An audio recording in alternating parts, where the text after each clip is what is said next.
नमस्कार दोस्तों, मैं हूं सुरजीत चावला। आप देख रहे हैं वर्कर वॉइस .in। दोस्तों, जैसा कि हमारा वीडियो का टाइटल है, लोकसभा चुनाव में सहारा इंडिया मामला कितना रंग ला पाया, कितना दबाव ला पाया और कितना असर दिखा पाया, इसको हम आपको छोटा सा वीडियो के माध्यम से बताने जा रहे हैं।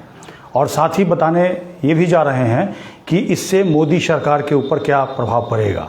हालांकि सरकार अभी किसकी बनेगी ये थोड़ा सा संशय है, जबकि अभी तक की जो सरकार थी, समझिए जो सरकार को किसी की बैसाखी की ज़रूरत नहीं पड़ी थी, लेकिन आने वाले समय में जो भी सरकार बनेगी किसी न किसी के बैसाखी के आधार पर ही बनेगी। और इसमें आपने कमाल किया। कमाल कैसे किया और भी कमाल किया जा सकता था, तो आज इसके बारे में थोड़ा सा मैं बताने जा रहा हूँ। आपको बता दूं कि पूरे देश के अंदर सहारा इंडिया सोसाइटी के तकरीबन 12 से 13 करोड़ जमा करता है, जिनके परिवार को अगर मिला दें तो समझने की बात है कि एक आदमी, एक जमाकर्ता 5 वोट बना सकता है या बिगाड़ सकता है।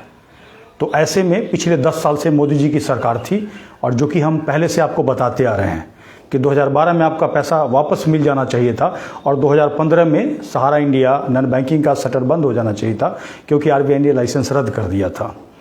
2015 में मोदी जी की सरकार थी, ये बात आपको नहीं बताया गया और ना ही आपको सरकार के द्वारा इसकी कोई सूचना दी गई, और आप अनवरत पैसा जमा करते रहें।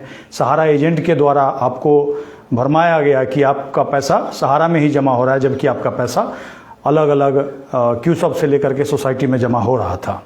अब जब 2022 में हमने इसकी जानकारी दी पूरे देश के अंदर, हमारे अपील पे आप लोगों ने पैसा जमा करना बंद किया। उसके बाद हम लोग दिल्ली हाईकोर्ट के आदेश के बाद सेंट्रल रजिस्ट्रार को कंप्लेन भेजते रहे, पैसा आपका वापस मिलना चाहिए। एसएफआईओ का जांच हो रहा था, उसका जांच रुक दिया गया था। उसके जांच को अलाउ कराने के लिए भी हमने पिटीशन भेजा था। तो कहने का मतलब उसके माध्यम से आपका पैसा मिल सकता था, लेकिन कहीं ना कहीं अमित शाह जी के द्वारा एक खेल किया गया और समझौता कर लिया गया, जिसके बारे में हमने पहले ही बताया है और उन्होंने खुद इस बात को माना भी है। और तो और आप जो क्लेम करते होंगे उसके घोषणा में भी लिखा हुआ है। तो ऐसे में जब आपको उन्होंने कहा था कि 10,000 रुपया देंगे 45 दिन के अंदर भी, और वो भी नहीं दिया गया, और हमने इसके लिए प्रधानमंत्री जी को भी पत्र लिखा, और तब भी कोई कार्रवाई नहीं होती है, तो हमारे पास एक ही उपाय रहता है कि अगर सरकार नहीं सुन रही है तो सरकार बदलिए। और इसी के लिए हमने वोट का चोट का नारा दिया था। पूरे देश के लोगों ने प्रधानमंत्री को चिट्ठी भेजा, और जब कार्रवाई नहीं होती है तो लोग मन बनाते हैं कि वोट का चोट देंगे।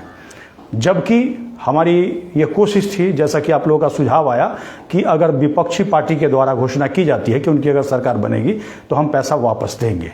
तो हमने क्या किया, एक ईमेल कैंपेन चला करके राहुल गांधी जी को मेल भेजा, एक फॉर्मेट दिया आपको, और तकरीबन 300 प्लस हमारे पास सीसी में मेल आया राहुल गांधी जी को भेजने का। आप लोगों ने भेजा और मुझे भी सीसी में लगाया। उसके बाद राहुल गांधी जी के ऑफिस पे मैं खुद गया, वहाँ जा कर के लेटर दे करके आया। उसके बाद हमारे यहाँ तेजस्वी जी आए, उनको हमने लेटर दिया, और साथ ही दूसरे दिन भी आए, वहाँ भी हम कोशिश किए मिलने का।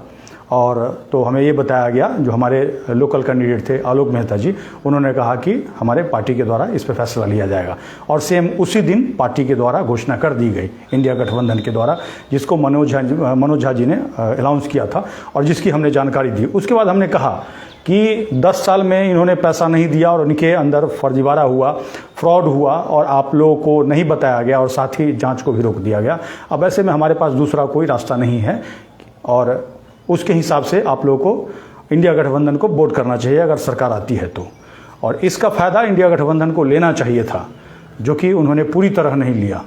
हालांकि अखिलेश यादव ने, जैसा कि मैंने न्यूज़ पढ़ा है और एक अमित शाह जी का बयान आया था, अखिलेश यादव जी ने क्या किया, चुनावी सभा में कहीं बोला या फिर कहीं बोल रहे होंगे, और उसी के रिएक्शन में कुशीनगर में अमित शाह जी उन्हीं के ऊपर आरोप लगाते हैं कि उनके सरकार में घोटाला हुआ है, और जिसके बारे में हमने वीडियो बनाया था। क्या मैं ये सही कह रहा हूँ या गलत कह रहा हूँ, एक बार कमेंट्स करके बताइएगा। तो हुआ क्या, उसका असर आपको यूपी के अंदर देखने के लिए मिला।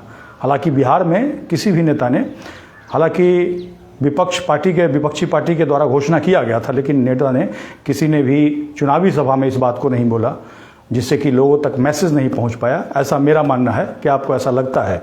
क्योंकि कहीं ना कहीं मुझे ऐसा लगता है कि यही एक मामला है जिसकी वजह से अभी मोदी सरकार को मुंह की खानी पड़ी है।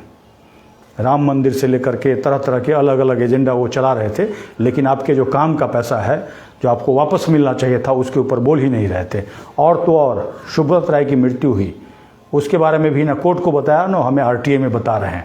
और कहीं ना कहीं लोगों का गुस्सा जो था वो फूटा है। और यूपी में जहाँ तक इनको फ़ायदा मिला है सहारा के मामले से ही, क्योंकि यूपी और बिहार ही ऐसा राज्य है जिसमें सबसे ज़्यादा सहारा इंडिया से पीड़ित लोग हैं। अगर हम 95 घर को नॉक करेंगे, माफ़ चाहूँगा 100 घर को नॉक करेंगे तो 95 घर का पैसा सहारा में फंसा हुआ है। क्या ये मैं बात सही कह रहा हूँ या गलत कह रहा हूँ, इसको भी एक बार आप कमेंट्स करके बताइएगा। तो आगे हमारी ये कोशिश है, चाहे जिसकी भी सरकार बने, हम अगर लगातार लड़ते रहेंगे तो इन्होंने हमारी ताकत को देख लिया है कि हम सरकार के कुर्सी को हिला सकते हैं। तो ऐसे में सरकार आपको सुनेगी, लेकिन उसके लिए कहीं ना कहीं आपको संगठित होना होगा। और इसी के लिए हमने क्या किया है, अभी पटना में मीटिंग किया, और पटना में मीटिंग किया तो करीब 10-12 जिला से लोग आए हैं और हमारे साथ जुड़े हैं। और हम चाहेंगे कि अलग अलग जिला से हो, अलग अलग राज्य से हो, आप भी जुड़े, क्योंकि 2022 तक आप लोगों को कहीं रास्ता नहीं मिल रहा था, जिसकी वजह से पैसा जमा कर रहे थे, सही इन्फॉर्मेशन नहीं मिल रहा था, तो आप गलत जगह पैसा इन्वेस्ट कर रहे थे। हमने आपको सही रास्ता बताया, आपने पैसा जमा करना बंद किया। कहने का मतलब बीमारी रुक गई है, अब हमें पैसा वापस पाना है। और इसके लिए कहीं ना कहीं आप सभी लोगों को एक्टिव होना होगा। और एक्टिव होने का मतलब ये नहीं कि केवल आप एक्टिव हो जाइए, बल्कि आपको अपने गाँव समाज में जितने भी लोग हैं उनको इकट्ठा करना होगा, एक साथ लाना होगा। और उसके बाद धीरे धीरे करके हम आगे बढ़ेंगे और सरकार पे दबाव बनाएंगे कि सहारा इंडिया का, सुब्रत राय का जो प्रॉपर्टी भारत में है, अलग अलग राज्यों में है, उसको बेच करके हमारा पैसा वापस दिलाया जाए। और इसके लिए आप हमारे साथ जुड़ सकते हैं। और हमारा ईमेल आईडी आपको इसी वीडियो के डिस्क्रिप्शन में मिल जाएगा, आप हमें ईमेल कर सकते हैं। और ईमेल करने के बाद कैसे जुड़ना है उसकी जानकारी मैं आपको दे दूंगा। और मैं कोशिश करूंगा कि आप अपने एरिया में अगर 50-100 लोगों को संगठित कर लेते हैं तो आप सीधे अगर हमसे जुड़े होंगे तो हमारा व्हाट्सएप नंबर आपको मिल जाएगा।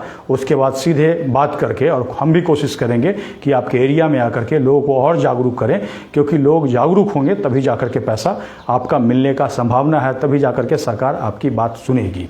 दोस्तों, इसी के साथ मैं विदा लेता हूं।